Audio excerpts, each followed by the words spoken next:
علامہ اقبال، میں عرض کر چکا ہوں کہ ان کی ابتدائی تعلیم میں اور خاندانی پس منظر کے اندر مذہبی اثرات بڑے گہرے تھے۔ بہرحال انہوں نے ایم اے کیا ہے غالباً 1897 میں، اور اس وقت کا کچھ اقبال جو ہے اس وقت سے لے کر 1905 تک کا اقبال، ایک طرف تو اس میں بھی نیشنلزم تھا، ہندی نیشنلزم، یہ نوٹ کر لیجئے۔ چنانچہ اسی دور کا اس کا ترانہ ہے، سارے جہاں سے اچھا ہندوستان ہمارا۔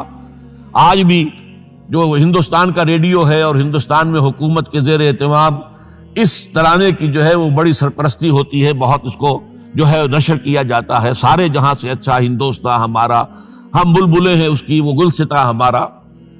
بلکہ اس زمانے میں ایک ایسا شعر بھی انہوں نے کہا ہے جس کی کہ پھر شدید ترین نفی بعد میں ان کے اشعار سے ہوئی ہے۔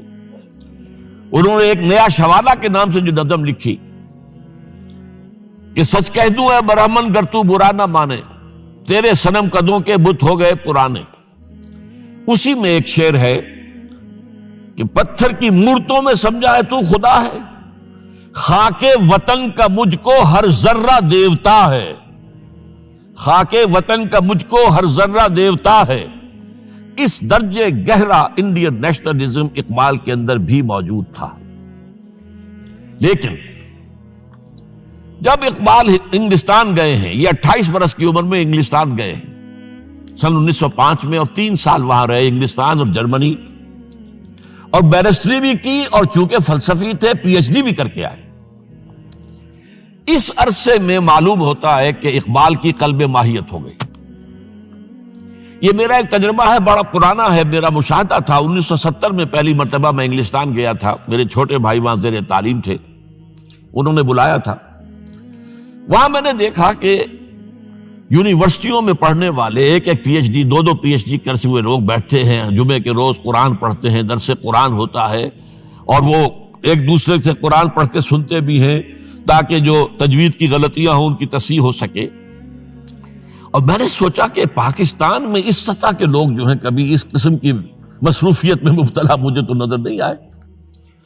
تو اس کا مجھے ایک اصل میں تجزیہ میرا یہ تھا کہ جن لوگوں کی بنیادی تربیت میں اور خاندانی اثرات میں مذہب کا ایلیمنٹ موجود ہوتا ہے، چاہے وہ ہندوستان میں رہتے ہوئے وہ زیادہ ظاہر نہ ہو، نمایاں نہ ہو، اس کے آثار سامنے نہ آئے، لیکن جب وہ ایک مخالف ماحول میں پہنچتے ہیں، اس مخالف ماحول میں ان کے اندر کا وہ چنگاری ان کی جو ہے وہ شعلہ بن کر بھڑکتی ہے۔ چنانچہ یہ معاملہ میں نے پھر بعد میں امریکہ میں بھی دیکھا، ہر جگہ دیکھا ہے کہ وہاں 2 نتیجے ہوتے ہیں، یا تو یہ کہ ایک آدمی ڈاؤن دی ڈرین گیا تو وہاں کی تہذیب میں رنگا گیا شراب اور یہ اور وہ اور رقص اور سب یہ ساری چیزیں آ گئی، اور یا پھر جو بچ گیا جس کے اندر دین کا کوئی حمیت کا شائبہ تھا، وہ پھر بھڑکتا ہے، پھر وہ ایکٹیوسٹ ہوتے ہیں، وہ کام کرتے ہیں۔ لہذا یہ معاملہ جو ہے علامہ اقبال کے ساتھ پیش آیا، اور خود انہوں نے کہا بھی ہے، مسلمان کو مسلمان کر دیا طوفان مغرب نے۔ وہاں سے جب یہ واپس آئے ہیں تو اب نوٹ کیجئے 1908 سے 1930 تک یہ جو 22 برس ہیں، علامہ اقبال نے کیا کیا نوٹ کیجئے، وہ آپ جانتے بھی ہیں، میں صرف گنوا رہا ہوں۔ اسلام کے نظام فکر اور فلسفہ اور حکمت کو بیان کیا، اپنی شاعری کے ذریعے سے بھی، اپنی نثر کے ذریعے سے بھی۔ قرآن کی ایک نہایت جدید اور بہت عمدہ تفسیر، اگرچہ تفسیر کے نام سے آپ کو کہیں تفسیر اقبال نہیں ملے گی، لیکن کلام اقبال خود تفسیر ہے، خود دعویٰ کرتا ہے کہ میرے پیغام میں سوائے قرآن کے اور کچھ نہیں ہے۔ گر دلم آئی نئے بے جوہر است، ورب حرفم غیر قرآن مزمرست، پردہ ناموس فکرم چاک کن، ای خیابہ راز خارم پاک کن۔ یہ مناجات بحضور سرور کائنات صلی اللہ علیہ وسلم، وہ کہتے ہیں کہ اے اللہ کے نبی، اللہ کے رسول، اگر میرے پیغام میں کہیں قرآن کے سوا کوئی شے شامل ہو گئی ہے میری شاعری میں، تو آپ میرے فکر کا پردہ چاک کر دیجیے۔ روز محشر خار و رسوا کن مرا، اور قیامت کے دن مجھے ذلیل اور خار کیجیے گا، اور بے نصیب از بوسہ پاک کن مرا، اور مجھے اپنی قدم بوسی سے محروم کر دیجیے گا. یہ بات کہہ رہا ہے، اس کا دعویٰ ہے، اس نے جو کچھ کہا قرآن سے کہا. اس کی شاعری جو ہے میرے نزدیک، اور میں نے تو اپنی جو سورسز گنوائی ہیں کہ میں نے جو قرآن مجید کا فکر یا سوچ جو بھی آپ اسے کہیں، جو تھوڑا بہت مجھے میسر ہوا ہے، ان میں نے 8 اشخاص کو نمایاں طور پر بیان کیا ہے. 4 یہ ہیں 2 کے جوڑے. 2 ابوین ہیں، ابو الکلام ابو العلا مودودی، ابو الکلام آزاد. 2 دکترین ہیں، ڈاکٹر اقبال، ڈاکٹر رفیع الدین. 2 شیخین ہیں، شیخ الہند مولانا محمود حسن، جن کا ترجمہ ہے قرآن مجید کا، اور اس پر حواشی ہے شیخ الاسلام شبیر احمد عثمانی کی. 2 ہی عین مولانا فراہی اور مولانا اصلاحی، جنہوں نے قرآن مجید کے مضامین کے اندر جو اندرونی نظم ہے اسے واضح کیا. علامہ اقبال میری ایک بہت بڑی سورس ہے، بلکہ سب سے زیادہ گہرا اثر مجھ پر جو ہے بچپن سے جو ہوا ہے وہ تو علامہ اقبال کا ہے. 5ویں جماعت کا طالب علم تھا جب ان کا یہ شعر میرے ذہن میں کہیں چپک کر رہ گیا ہے، جواب شکوہ کا: وہ زمانے میں معزز تھے مسلمان ہو کر، اور تم خار ہوئے تارک قرآن ہو کر. پھر علامہ اقبال نے مغربی فکر پر شدید تنقید کی، بہت بڑا ناقد، اور خاص طور پر مغربی تہذیب جو ہے اس کی نفی کی. یہ سارا کام کیا، اور اس سب سے بڑھ کر وہ تجدید ملت اسلامی کا علمبردار بن کر سامنے آیا. اس نے خوشخبری دی کہ دنیا میں اسلام کے غلبے کا دور آنے والا ہے. ملت اسلامیہ جو اس وقت دبی ہوئی ہے، پسی ہوئی ہے، پوری دنیا میں پامال ہے. آپ کو معلوم ہے کہ پہلی جنگ عظیم کے بعد کیا صورت ہو گئی تھی. سلطنت عثمانیہ کے جب دھجیاں بکھیر دی گئیں، اور کولونیل امپیریلزم جو ہے پورے عالم اسلام پر حکمران تھا، پورا عالم اسلام جو ہے محکوم. اگرچہ یہ دبے ہوئے ہیں، پسے ہوئے ہیں، گرے ہوئے، لیکن ان کا دوبارہ غلبہ ہوگا، یہ ابھریں گے، ملت اسلامیہ کی تجدید ہوگی، اسلام کی نشأت ثانیہ ہوگی. اسلام کے روشن مستقبل کے مبشر بن کر علامہ اقبال سامنے آئے. اور ایک اور جو بہت بڑا کام کیا وہ وہی وطنی قومیت کی شدید نفی، بلکہ شدید کا لفظ بھی کافی نہیں ہے، شدید ترین نفی کی ہے. اس لیے کہ اس وقت وطنی قومیت جو ہے اس وقت مسلمانوں کو اپنے اندر انگلف کرنے کے لیے پوری قوت کے ساتھ زور لگا رہی تھی. میں نے علامہ اقبال کے حوالے سے جو باتیں کی ہیں کہ احیاء فکر اسلامی اور تجدید ملت اسلامی، اس کے ساتھ ساتھ ہندوؤں میں کیا ہو رہا تھا اس دور میں، ان کے ہاں بھی ان کی مذہبی تجدید کا عمل بڑی شدت کے ساتھ شروع ہوا. اس میں بھی چند ناموں کا میں تذکرہ کرنا چاہوں گا. بنکم چٹرجی، اس نے بندے ماترم کا یہ جو ترانہ ہے آج بھی بھارت کے اندر مجبور کیا جا رہا ہے مسلمانوں کو بھی کہ وہ بھی اسکولوں کے اندر یہ ترانہ پڑھیں، اور ابھی مسلمان رجسٹ کر رہے ہیں. اس میں وہ زمین کی بندگی، بھارت ماتا ہم تیرے بندے ہیں، اور یہ جو ہے ہندو رینائسنس کا ایک بہت بڑا جو ہے یوں سمجھیے کہ علم بردار. پھر دوسری شخصیت سامنے آئی، راجہ رام موہن. یہ شخص بہت بڑا فاضل، بڑا عالم، 10 کے قریب زبانیں جو ہے ان کا ماہر، جس میں یورپینز بھی اور ایسٹرن بھی. پھر یہ کہ یہ مسلمانوں کا ہمدرد بن کر آیا. انگریز نے جب یہاں پر ان کے پادریوں نے تسلیس کی تلقین شروع کی ہے تو آئینہ توحید کے نام سے اس نے کتابچہ لکھا اس کی نفی کے لیے. اس حوالے سے یہ کچھ ایسی شخصیت بننے کی کوشش کر رہا تھا کہ مسلمان بھی اس کو قبول کریں، اور اس کے بعد پھر اس نے برہمو سماج کے نام سے ایک ادارہ قائم کیا. یہ وہی تھا کہ جو اس سے پہلے اکبر نے جو فلسفہ دیا تھا دین الہی، بھئی اللہ کا معاملہ کرو، صرف اللہ کو سب مانتے ہیں، صرف نام ہے مختلف ہے، کسی نے کوئی نام رکھ دیا، کوئی مہادیو کہتا ہے، کوئی کچھ کہتا ہے، کوئی گاڈ کہتا ہے، سب خدا کو تو سب مانتے ہیں. یہ جو رسالت کا معاملہ ہے اور شریعت کا معاملہ ہے، یہ فساد کی جڑ ہے. رسالت کی بنیاد پر شریعتیں مختلف، عبادتیں مختلف، ذرا اس کو پیچھے ڈالو. تو دین اکبری یا دین الہی اس کا نام تھا. اس کے اندر بھی در حقیقت کوشش یہ تھی کہ تمام مذاہب کو ایک ہاون دستے میں ڈال کے اور اس کو کوٹ کے اور چھان پیس کے ایک صفوف بنا کر ایک کامن مذہب ہندوستان کا وجود میں لایا جائے.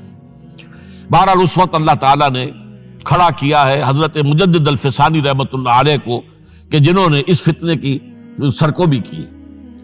اس نے بھی مجلس ازدی کے نام سے ایسا ہی ادارہ شروع کیا، اور یہ گویا کہ ٹھنڈی چھری کے مانند، اس لیے کہ اسلام کا دار و مدار تو رسالت پر ہے. بقول اقبال بمصطفیٰ برساں خویش را کے دی ہماؤست، اگر باؤ نہ رسیدی تمام بولا بیست. اسلام کا تو سارا معاملہ، دین جو ہے اس کا سارا جو دار و مدار ہے وہ رسالت پر ہے، نبوت پر ہے، اسی پر شریعت کا سارا دار و مدار ہے.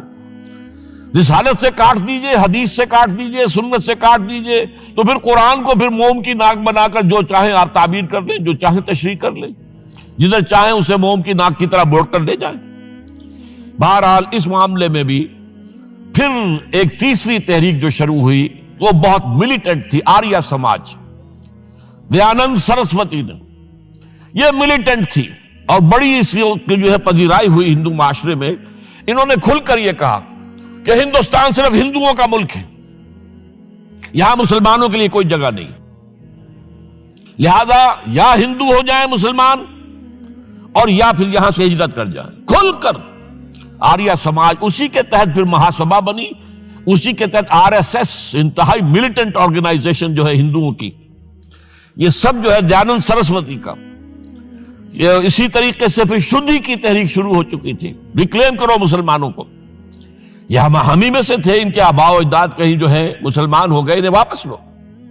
چنانچہ راجستھان کے علاقے میں جہاں بڑی جہالت تھی، مسلمانوں میں علم نہیں تھا، بس کہیں بزرگوں کے کسی زیر اثر فیض سے، کسی صوفی کے وہ اسلام تو لے آئے لیکن تربیت کا کوئی انتظام ہوا ہی نہیں، مسلمان حکومتوں نے کیا ہی نہیں، کچھ بھی نہیں کیا.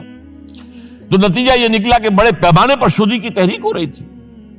میوات کے علاقے میں بڑی تیزی کے ساتھ مسلمان جو میو تھے وہ ہندو ہو رہے تھے. اسی پر تحریک اٹھائی ہے مولانا الیاس رحمت اللہ علیہ نے. ان کا مقابلہ کرنے کے لیے، اس تحریک کا، اس شدھی کی تحریک کا مقابلہ کرنے کے لیے یہ تبلیغی جماعت کا نظام بنایا تھا کہ بس 6 باتیں لو اور جاؤ، دیہات میں جاؤ، چنے لے کر گڑ لے کر جاؤ، کسی کا کھانا نہ کھاؤ، اپنا کھانا کھاؤ، کوئی تنخواہ نہیں، اور دین کی تبلیغ کرو. یہ نظام ان کا در حقیقت اسی شدھی کی تحریک کے جواب میں شروع ہوا. پھر سنگٹن کی تحریک شروع ہوئی کہ ہندوؤں کو سب کو جمع کر دیا جائے. اب اس اعتبار سے ذرا نوٹ کیجئے، علامہ اقبال نے جو نفی پھر وطنیت کی ہے، اتفاق سے یہاں یہ اشعار لکھے ہوئے ہیں: اس دور میں میں اور ہے، جام اور ہے، جم اور، ساقی نے بنا کی روش لطف و ستم اور، تہذیب کے آزر نے ترشوائے صنم اور، مسلم نے بھی تعمیر کیا اپنا حرم اور، ان تازہ خداؤں میں بڑا سب سے وطن ہے، جو پیرہن اس کا ہے وہ مذہب کا کفن. اب ذرا قلب ماہیت کا اندازہ کیجئے.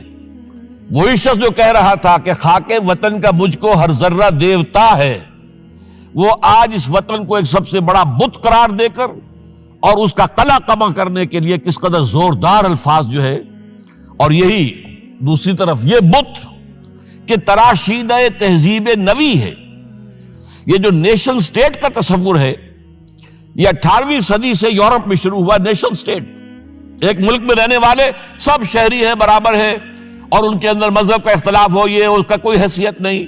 مذہب تو پرائیویٹ معاملہ ہے، ہاں جو سرکاری سطح پر ہوگا معاملہ، اجتماعی معاملات جو ہے وہ کسی مذہب سے طے نہیں ہوں گے. یہ نیشن سٹیٹ کا تصور، یہ بت کہ تراشیدہ تہذیب نوی ہے، غارت گرے کاشانہ دین نبوی ہے، بازو تیرا توحید کی قوت سے قوی ہے، اسلام تیرا دیس ہے تو مصطفی ہے، نہ زارہ دیری نہ زمانے کو دکھا دے، اے مصطفی خاک میں اس بت کو ملا دے.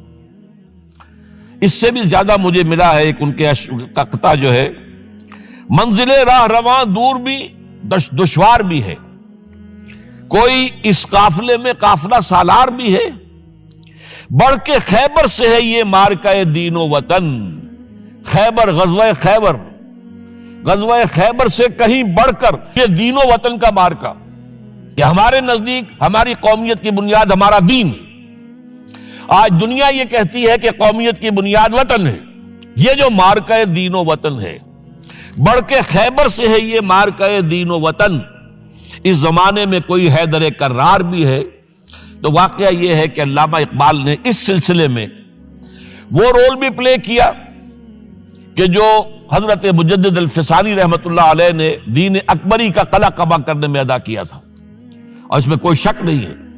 اس اعتبار سے میں کہا کرتا ہوں کہ حضرت مجدد الفسانی کے بروز کی حیثیت رکھتے ہیں علامہ اقبال، اور ان کو جو گہری نسبت تھی، حاضر ہوا میں شیخ مجدد کی لحد پر، وہ خاک کے ہے زیر فلک مطلع انوار، گردن نہ جھکی جس کی جہانگیر کے آگے، جس کے نفس گرم سے ہے گرمی احرار، وہ ہند میں سرمایہ ملت کا نگہباں، وہ ہند میں سرمایہ ملت کا نگہباں۔ ملت کا سرمایہ تو سارا کا سارا جو ہے ایمان بالرسالت سے۔ آپ حضرت مجدد الفسانی کے خطوط پڑھیے، سب سے زیادہ زور اطاعت رسول، اطاعت رسول، اطاعت رسول، اطاعت رسول۔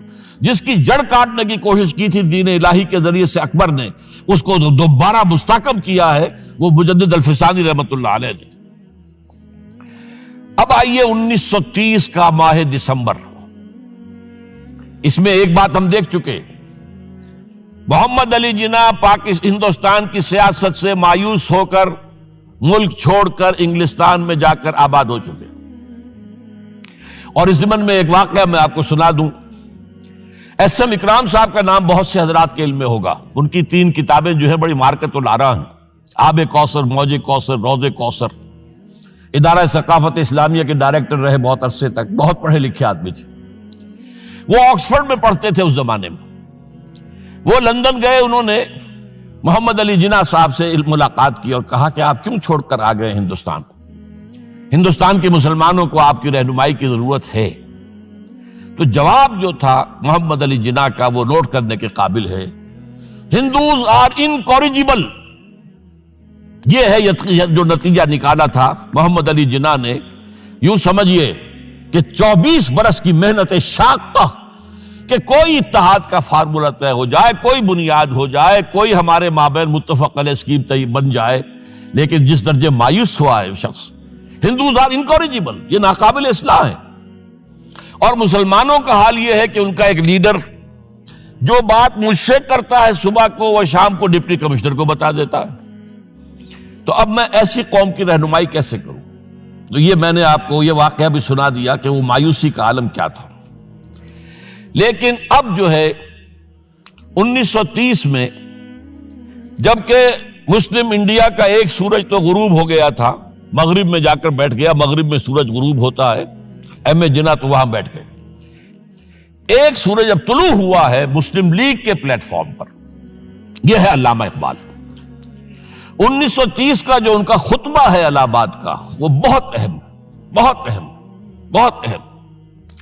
ایک تو یہ کہ انہوں نے اپنی شاعری کے ذریعے سے وطنیت کی جو نفی کی تھی اور مسلم قومیت کا جو اس بات کیا تھا، اسے ایک فلسفیانہ انداز میں سوشیولوجی، عمرانیات کے مسلمہ اصولوں کی روشنی میں جس طریقے سے مدلل بیان کیا ہے، اس اعتبار سے وہ ایک بہت قیمتی دستاویز ہے۔ لیکن اس کے ساتھ ہی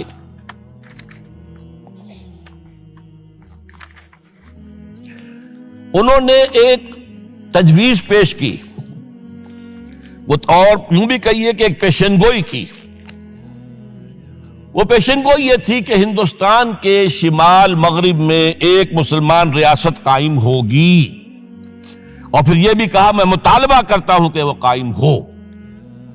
البتہ اس میں بعض لوگ جو ہیں اس پر یہ تنقید کرتے ہیں کہ علامہ اقبال نے تو یہ کہا تھا I would like to see the Punjab, the Northwest Frontier Province, Sindh and Balochistan amalgamated into a single state.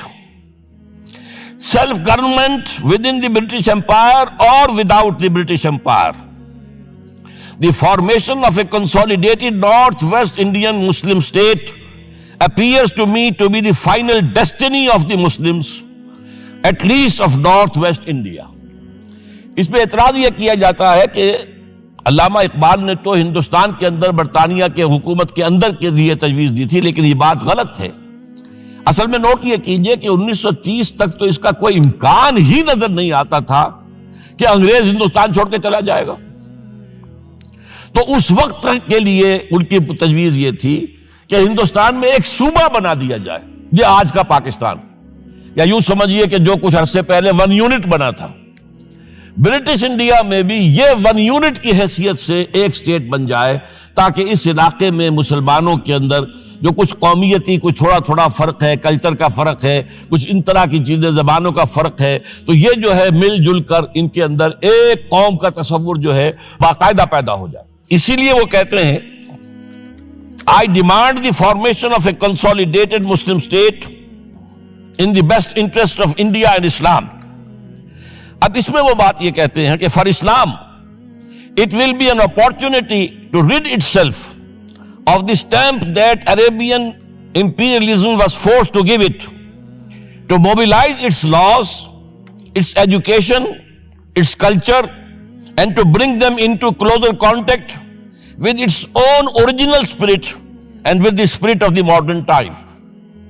وہ کہتے ہیں کہ اگر ایسا ہو گیا، ایک تو یہ کہ ڈیسٹنی ہے، ہوگا، رہے گا، شمال مغربی ہند کے اندر ایک مسلمان ریاست قائم ہو کر رہے گی۔ اب یہ پروفیسی بھی تھی، پیشن گوئی، اور یہ بھی کہ میں مطالبہ کرتا ہوں، ایک تجویز بھی تھی، لیکن اس کا جو اصل عنصر ہے، جو میرے نزدیک جو انقلابی حصہ ہے، جہاں تک ہندوستان کی جو تقسیم کا معاملہ ہے، یہ اور بھی بہت سے لوگوں کی طرف سے یہ باتیں آتی رہی تھی۔ میرے پاس یہاں پہ 14 نام لکھے ہوئے ہیں جنہوں نے ہندوستان کی تقسیم کا تذکرہ کیا، لیکن جس انداز میں، جس پلیٹ فارم پر آل انڈیا مسلم لیگ کا جو اینول سیشن ہے اور اس میں صدر کی حیثیت سے خطبہ دے رہا ایک شخص، تو یہ حیثیت جو ہے یہ بہت نمایاں، اور اس میں جس انداز میں بات کہی گئی ہے اس میں جو ایک پازیٹیو عنصر ہے۔ اگر ایسا ہو گیا، ایک نارتھ ویسٹ آف انڈیا میں مسلمان ریاست قائم ہو گئی، تو ہمیں ایک موقع مل جائے گا کہ عرب امپیریلزم، اب نوٹ کیجئے، عرب امپیریلزم سے مراد کیا ہے؟ عربوں کا دور ملوکیت۔ اس سے پہلا کیا تھا؟ خلافت راشدہ، اصل اسلام۔ دور بنو امیہ تو اصل اسلام نہیں تھا، حکومتی سطح پر تو بالکل اسلام نہیں تھا۔ وہی دور ہے جس میں کہ سانحہ کربلا ہوا ہے، واقعہ ہرہ ہوا ہے، ظلم کی انتہا ہوئی ہے، سینکڑوں تابعین کو حجاج ابن یوسف نے شہید کیا ہے۔ اس کو حدیث کے اندر بھی کہا گیا ہے ملکن اعظم، کاٹ کھانے والی ملوکیت۔ اس کے بعد جو ہے دور آیا ہے بنو عباس کا، وہ محل بنے ہیں شاندار، جو ہے جو بھی بادشاہوں کے ہاں ہوتا تھا وہ سارا کا سارا معاملہ آیا ہے۔ تو اب دنیا اسلام کو ان کے آئینے میں دیکھتی ہے، وہ سمجھتی ہے یہ اسلام ہے، لہذا اس میں تو کوئی شے ایسی نہیں ہے جو اٹریکٹ کر سکے، جو کسی قوم کو اسلام کی طرف جو ہے وہ کھینچ سکے۔ تو یہ جو امپریشن ہے، جو کہ اس دور ملوک کی عرب امپیریلزم کا لفظ استعمال کیا ہے، اسلام کے چہرے پر جو بدنما داغ اور دھبے آ گئے ہیں، انہیں ہٹا کر وہ جو اس کی اوریجنل پیورٹی ہے، اور ظاہر بات ہے کہ دور ملوکیت سے پہلے خلافت راشدہ، تو گویا کہ اس میں اگرچہ نام خلافت راشدہ کا نہیں لیا گیا ہے، لیکن یہ ہے کہ بات مراد وہی ہے، لیکن اور اس میں بھی جو بڑی حکیمانہ بات ہے کہ ہم اس کو bring them into closer contact with its old original spirit، جو اصل اسلام کی اصل روح ہے، and with the spirit of the modern times، اس زمانے کے جو تقاضے ہیں ان کے مطابق اجتہاد کے دروازے کو کھول کر، اور ہم ایک ایسا نظام جو ہے وہ یہاں پر قائم کریں۔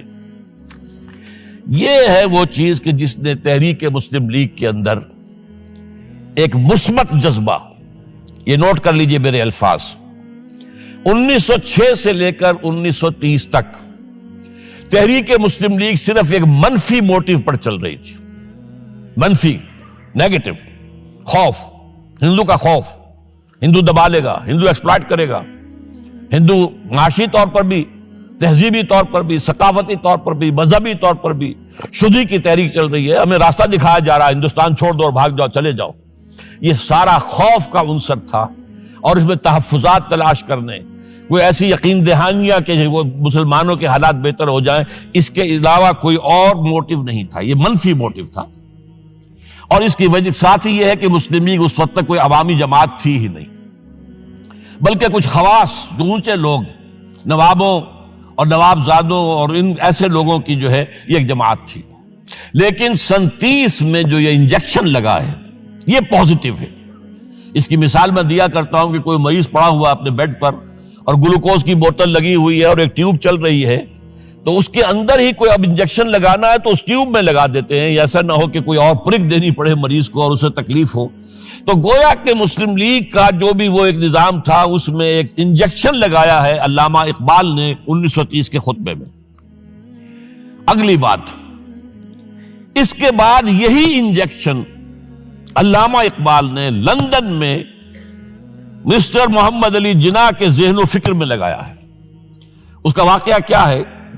3 گول میز کانفرنسیں ہوئی تھی، پہلی اور دوسری میں محمد علی جناح بھی شریک تھے، تیسری 1932 میں ہوئی، اب وہ شریک نہیں ہوئے، اس لیے کہ وہ سیاست چھوڑ چکے تھے، وہ تو سیاست کو خیر بات کہہ کر اب پریکٹس کر رہے تھے، لیکن علامہ اقبال اس میں گئے تھے، وہاں موقع ملا، قریبی ملاقاتیں ہوئیں، گفتگویں ہوئیں، اور ان ملاقاتوں کے نتیجے میں یہی انجیکشن علامہ اقبال نے محمد علی جناح کے ذہن اور فکر کے اندر لگایا ہے کہ بات کرو اسلام کے احیاء کی، وہ چیز کہ جو مسلمانوں کے جذبات کے اندر گرمی پیدا کرے، حرارت پیدا کرے۔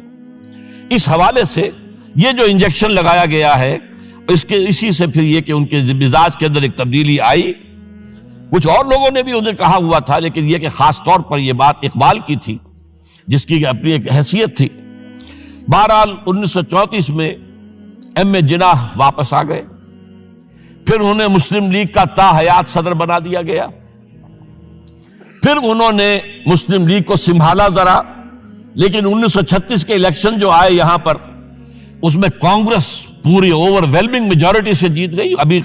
ابھی محمد علی جناح کو موقع ملا ہی نہیں تھا کہ ابھی مسلم لیگ کو سنبھال سکتے، اور ان جو وزارتیں بنی تھیں اس دور میں کانگریس کی، انہوں نے جو سلوک مسلمانوں کے ساتھ کیا، جو مظالم ڈھائے، جو انہیں دبایا اور ان کے حقوق کو پامال کیا، اس سے وہ نیگیٹو جو ایک موٹیو تھا وہ بھی اور قوی ہو گیا۔ اور اس کے بعد پھر محمد علی جناح نے 1937 سے لے کر 1947 تک، ایک لفظ میں استعمال کر رہا ہوں، آپ گھبرا نہ جائیں، 1937 سے 1947 تک اسلام کی قوالی گائی، پورے 10 برس اسلام اسلام اسلام اسلام، ہمیں اسلام چاہیے، اسلامی تہذیب ہم چاہتے ہیں، اسلامی قانون ہم چاہتے ہیں، ہمارے قوانین اور ہیں، ہمارا مذہب نہیں ہے، وہ دین ہے، وہ زندگی کے تمام معاملات پر۔ یہ جو ہے میں قوالی اس لیے کہہ رہا ہوں کہ قوالی میں تکرار ہوتی ہے، جس تکرار کے ساتھ یہ اب اس موقع پر آ کر محمد علی جناح قائد اعظم بن گئے۔ مسلمانوں کے دلوں کی بات، اقبال نے جو ولولہ پیدا کر دیا تھا، ایک ولولہ تازہ دیا میں نے دلوں کو، لاہور سے تا خاک بخارا اور سمرقند، وہ جو ولولہ تھا، جو غلغلہ تھا، اب محمد علی جناح کی زبان سے جب وہ بات آئی ہے تو یہ مسلمانوں کے دل کی آواز تھی، ان کی روح کی پکار تھی۔ لہذا اب مسلم لیگ ایک عوامی جماعت بنی اور محمد علی جناح اب قائد اعظم قرار پائے۔ اب اس معاملے میں چاہتا ہوں ذرا، کیونکہ یہ بات نئی سی ہوگی، میرے اس تجزیے کے روح سے نظریہ پاکستان اسلام اور اسلام کا احیاء خلافت راشدہ کے مفہوم میں، اور اس کا خالق اقبال ہے، اس میں کوئی شک نہیں، قائد اعظم تک بھی یہ بات پہنچانے والا اقبال ہے، اور پھر اسی پر قائد اعظم نے عمل کیا ہے۔ تو اس چیز کو بہت سے لوگ جو ہیں آسانی کے ساتھ تسلیم نہیں کریں گے، لیکن میں یہ چاہتا ہوں کہ خود قائد اعظم نے علامہ اقبال کے بارے میں جو کچھ کہا ہے اس کی 2 کوٹیشنز آپ کے سامنے رکھ دوں۔ کلکتہ 21 اپریل 1938 کو علامہ اقبال کا انتقال ہوا۔ اس وقت کلکتہ میں ایک بہت بڑا جلسہ ہو رہا تھا فلسطین کے مسئلے پر غور کرنے کے لیے، قائد اعظم اس کے چیف مقرر تھے۔ اب یہ خبر پڑھیے، A mammoth public meeting of the Muslims of Calcutta was held on the football ground on 21st April to consider the Palestine problem.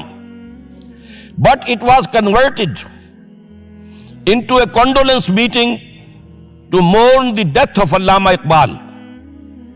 Mr. M. A. Jinnah said that the sorrowful news of the death of Dr. Sir Muhammad Iqbal had plunged the world of Islam in gloom and mourning.